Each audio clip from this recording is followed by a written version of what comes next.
Como eu falei, eu vou conversar agora no estúdio aqui com o secretário de Mobilidade Urbana, Fabrício Milho.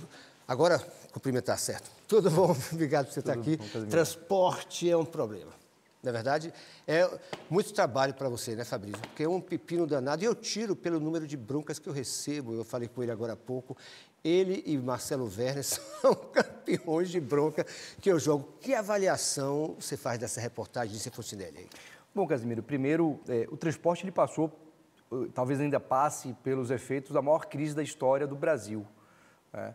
A gente viu ali os percentuais e é verdade, a média nacional hoje de redução de passageiros é em torno de 25%.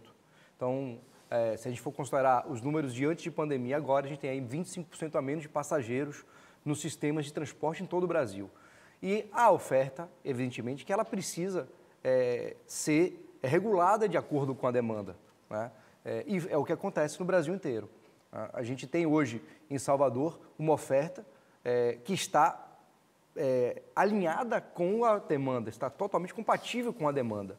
Né? A gente tem aí nos horários de pico, e isso é um fato histórico que acontece em qualquer grande centro urbano do mundo, no horário de pico você tem o transporte mais cheio. Né? Não só os ônibus, mas o metrô, enfim, outras cidades. Todo o sistema. Todo o sistema ele fica mais cheio. Por quê? Porque as pessoas se deslocam ao mesmo tempo. No pico da tarde, a mesma coisa, porque as pessoas normalmente se deslocam também ao mesmo tempo, e isso traz ali uma ocupação do transporte público maior do que o horário entre pico. Né? Mas a gente não tem problema, para não entre pico na cidade você não vê ônibus cheio, o que é normal.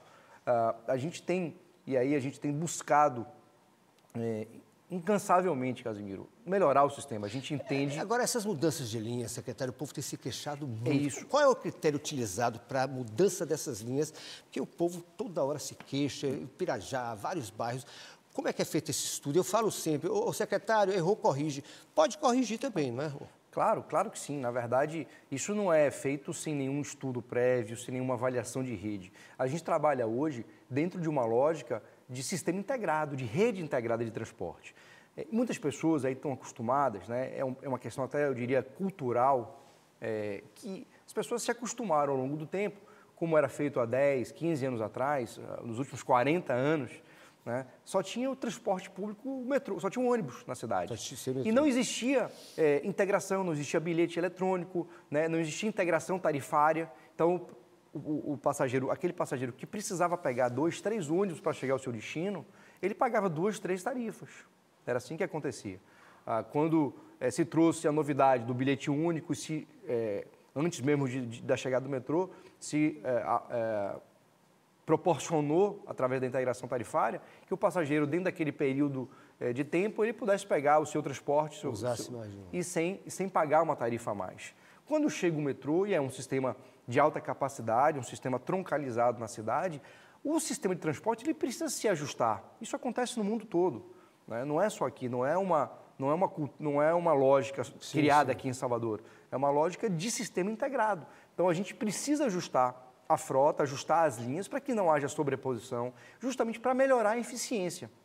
Esse é um trabalho natural e um trabalho, eu diria, permanente da Prefeitura. A Prefeitura precisa fazer isso para trazer mais eficiência ao transporte. Então, a gente vê algumas reportagens. O pessoal lá de Pirajá, Conjunto Pirajá, reclama muito, isso já há algum tempo, da falta do Ribeira. Né?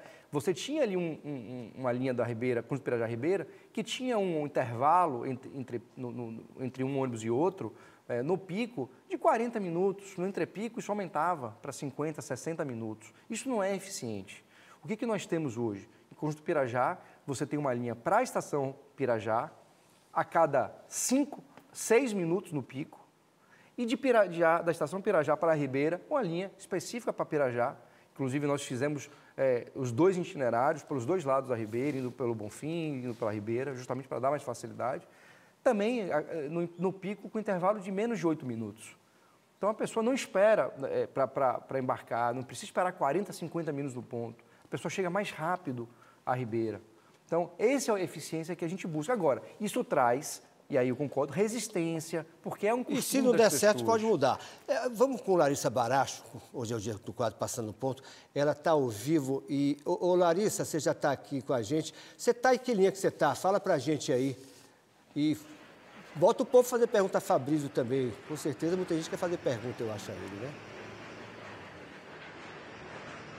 Isso, Casé, já estou aqui na viagem na linha 1420, que é a Boca da Mata Pituba. É uma das principais linhas aqui da capital baiana. Ainda está com pouca gente, porque a gente saiu agora do final de linha, mas já tem gente querendo falar, viu? Vou conversar, inclusive, com minha amiga aqui. Deixa eu passar aqui pelo meu cinegrafista, Carlinhos Silva. Vou sentar ao lado dela, que ainda dá tempo de sentar. Muito bom dia, meu amor. Como é o nome da senhora? Leonice. Olha, a gente está lá no estúdio com o secretário de Mobilidade, Fabrício Miller. Sim. Está tirando as dúvidas da população com relação à questão do transporte público. Você tem alguma pergunta para o secretário? Sim, porque ele faz esse... Ó, volta um moradinho, você está vendo aí. Todo mundo vai pegar esse ônibus. Como é que vai ficar? Com relação a que questão? De alguma alteração que venha a acontecer? Sim, porque o ônibus vai ficar muito cheio. Tem que ter mais ônibus. Que eles estão visando o metrô, mas nem tá funcionando ainda. Entendi. A senhora está falando com relação à questão da integração.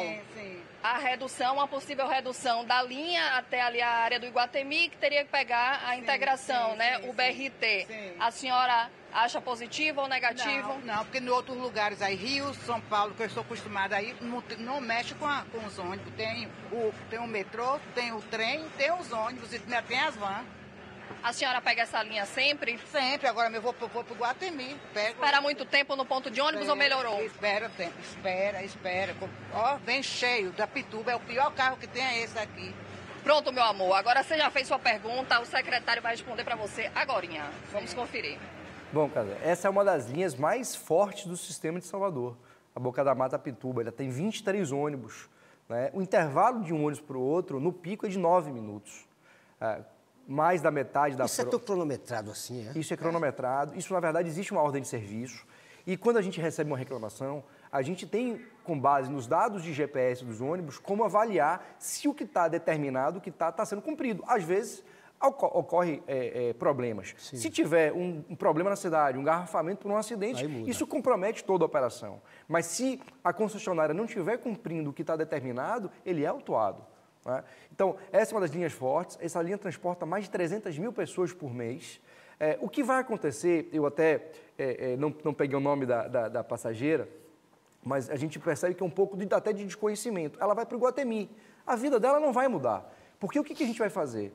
E aí é buscando dar eficiência ao sistema. A gente vai seccionar essa linha, em vez de ir até a Pituba, né, pelo trânsito misto, Sim. pegando congestionamento, essa linha vai chegar no Iguatemi, na região do Iguatemi, e vai voltar para a Boca da Mata. O que vai acontecer com isso? Primeiro que vai ter muito mais viagens, né? As pessoas vão esperar menos tempo, porque o ônibus volta mais rápido para o bairro, né? Dando maior número de viagens. E o passageiro que quer ir até a Pituba, ele ao desembarcar na estação Iguatemi, ele vai adentrar no BRT sem pagar nada mais por isso, tá? E vai chegar até a Pituba muito mais rápido do que ele chegaria se estivesse no Boca da Mata. Por quê? Porque ele vai estar numa faixa exclusiva, né? Com prioridade, né, com uma estação segura, embarque rápido. Então, isso é dar mais eficiência. A gente fez já um primeiro movimento, Casé, com algumas linhas, e foi impressionante. As pessoas estão aprovando, as pessoas percebem. Vocês ouvem as pessoas. Né? Muito. A gente tem fotos, imagens das reuniões, eu queria que você comentasse como é que é feita essa integração entre a CEMOB e a população, o usuário do transporte. Como é que é essa reunião, o que decide na reunião? O povo fala, o povo reivindica, o povo sugere, como é que funciona? Nosso pessoal de planejamento participa quase que diariamente em reuniões de comunidade. Eu tenho participado de vários, mas nossa equipe participa, apresenta as mudanças, houve sugestões, muitas vezes são acatadas. Nós acatamos agora uma sugestão do pessoal de Sussuarana. Eles reclamaram que eles queriam uma linha que passasse ali pelo corredor da Ulisses Guimarães e fosse até o metrô e voltasse, né? Justamente porque o grande desejo era a integração com o metrô. Nós criamos uma linha especificamente para isso. Está um sucesso. Por pedido Por pedido, e várias linhas são criadas, várias modificações são feitas. Claro, a gente ouve a comunidade, avalia se tecnicamente aquilo é possível e se aquilo é ganho de eficiência. Porque, às vezes, as pessoas pensam, até pelo desconhecimento técnico, acham que uma linha direta, mesmo que ela rode mais, é eficiente. Não, o eficiente, às vezes, não é o que a pessoa deseja. Então, a gente busca unir o desejo com a eficiência. Agora, duas perguntas aí para encerrar a entrevista. Primeiro, a expectativa do aumento da tarifa, como é que está isso? E segundo, os ônibus queimados, né? A bandidagem graçando no sistema de transporte coletivo. O que você diria sobre esses dois pontos, Fabrício? Bom, sobre o aumento da tarifa, na verdade, esse ano, a cada 4 anos, o contrato prevê uma revisão tarifária. O que é a revisão tarifária, Casemiro? A revisão, ela avalia todos os custos envolvidos no transporte público. Então, ele pega quilometragem, pneu, combustível, mão de obra e avalia, né, e calcula uma nova tarifa. Quanto mais ou menos já tem ideia? Isso não está ainda finalizado. Não tem nenhuma ideia, nada. Seria muito precipitado eu passar um número agora, Sim. porque ainda faltam algumas definições. E a pandemia, o efeito pós-pandemia trouxe um complicador nesses cálculos. Porque a gente tem que calcular para os próximos 4 anos. Então, você trabalha com projeções econométricas para ver quanto é que vai ser de passageiro, e tudo isso pode ter uma margem de erro. Com relação aos ônibus queimados, você falou do secretário Marcelo Werner, eu estive com ele na semana passada, uma figura extremamente competente, comprometida com o trabalho, e nós fomos pedir realmente um empenho da polícia, um empenho da Secretaria de Segurança Pública na elucidação desse tipo de crime, porque algo está estranho, são muitos ônibus queimados e a gente acha que isso pode ter algo a mais e a gente pediu que isso fosse investigado. Algo a mais então, como, assim? Não é uma coisa de bandido? Não é simplesmente vandalismo.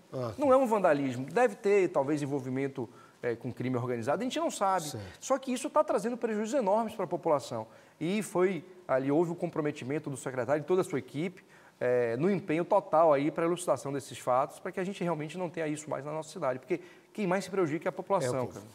Obrigado por ter vindo. Tem que voltar mais vezes aqui para ver. É um prazer sempre estar aqui. Marcar esse quadro é o sucesso danado, Passando no Ponto, que eu falo sempre, o povo elogia, mas também critica, como tudo na vida, tem altos e baixos. Claro. E você, quando tiver alguma coisa bacana, pode vir para cá também falar. Fique tranquilo, virei sim. Obrigado, foi ótimo te ver. Um abraço. Bom? Obrigado mesmo, sucesso aí com o seu trabalho. Eu falo, eu levantei, levantei de vez. Levanta também, então, pronto. Obrigado. Você tem a sua planilha aí, na verdade, aqui são alguns dados operacionais de algumas linhas que vão sofrer algum tipo de alteração. Né? A data ainda não está 100% fechado.